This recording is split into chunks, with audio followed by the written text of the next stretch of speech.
Semakin lama suara itu semakin kencang. Suara kaki itu terus-menerus mengelilingi melihat sesosok hitam besar. Di tengah perjalanan saya mulai merasakan kejanggalan. Pendaki ini lalu bertanya kepadaku, sosok wanita kecil itu selalu mengikuti kamu?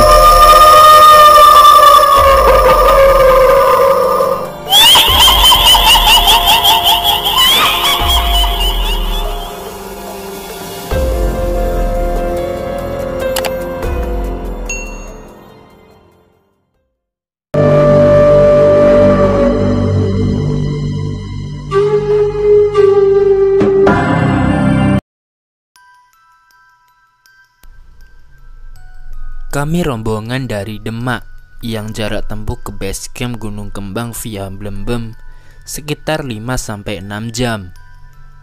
Di rombongan kita berjumlah sekitar 15 orang.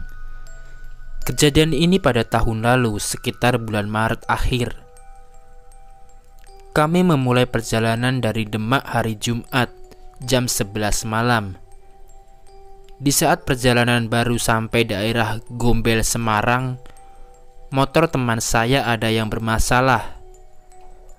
Akhirnya kami saling membantu untuk memperbaiki motor teman saya.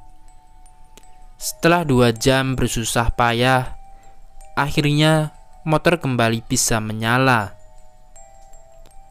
Sekitar jam setengah 2 kita bergegas berangkat menuju base camp, dan kita lewat jalan Sumowono biar lebih cepat karena sudah mendekati subuh.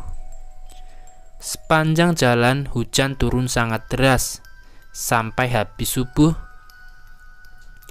Singkat cerita, sampailah kami di base camp pukul setengah 6 pagi. Kita istirahat di base camp sekitar 3 jam. Ada yang terlelap dalam mimpi, ada pula yang asik ngobrolin masalah pribadi. Pukul 9 pagi kita packing dan memulai pendakian. Tak lupa sebelum kaki melangkah kita sarapan dulu, biar kuat menghadapi kerasnya trek Gunung Kembang. Awal perjalanan kita disambut oleh kebun teh milik warga sekitar. Tak terasa jalur bebatuan pun menghadang langkah kami. Kami terus berjalan perlahan dan hati-hati. Sebelum pos katak, kami kembali diguyur hujan sangat deras. Dan di situ sebagian ada yang turun, dan sebagian termasuk saya memutuskan untuk terus berjalan menuju puncak. Kita memakai jas hujan untuk melanjutkan perjalanan. Tak terasa kita memasuki kandang celeng. Kaget lihat kondisi kandang celeng yang sewaktu itu air mengalir sangat deras dan banyak pacet. Karena pertama kali ke Gunung Kembang dan keadaan hujan, akhirnya kita memutuskan berjalan lagi. Sesampai di pos Liliput, hujan agak reda dan kami memutuskan istirahat sebentar.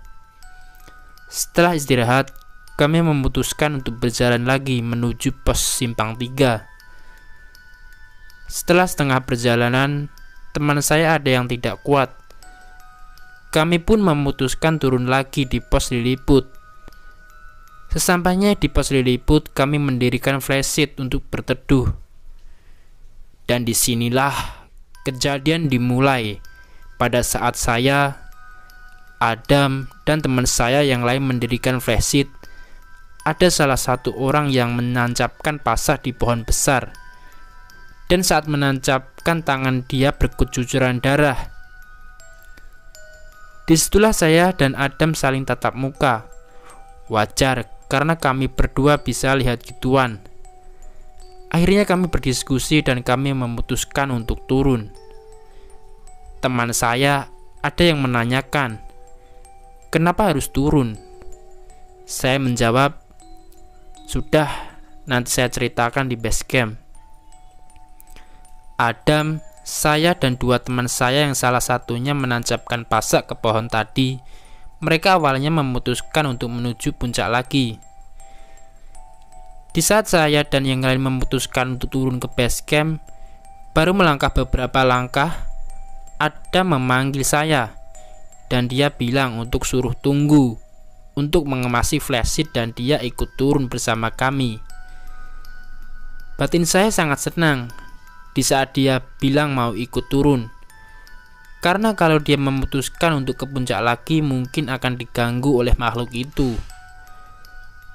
Namun apalah daya, saat turun terjadilah kejadian yang menegangkan. Ternyata penunggu pohon tadi mengganggu teman saya yang bernama Adam di saat perjalanan turun.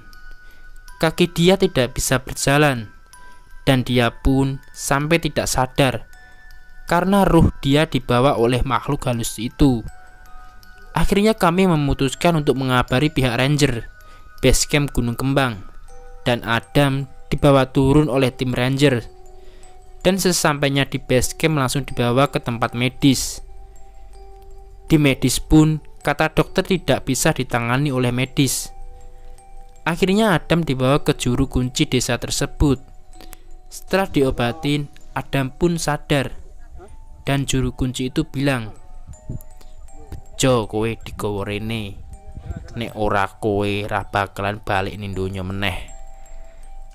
Artinya, untung kamu dibawa ke sini, Nak.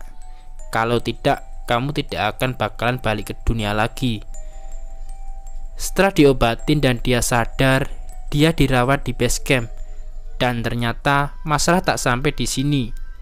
Saya pun diikutin juga sama sesosok perempuan saat perjalanan ke rumah. Sepanjang perjalanan naik motor dan gendong carrier pun lebih berat karena diikutin sosok tadi. Cemas dong, karena diikutin sampai rumah. Karena saya cuma ngomong dalam hati, gimana ntar kalau disuruh ngegembel lagi ke sana. Tapi alhamdulillah sampai di rumah makhluk itu sudah tidak ada. Tamat.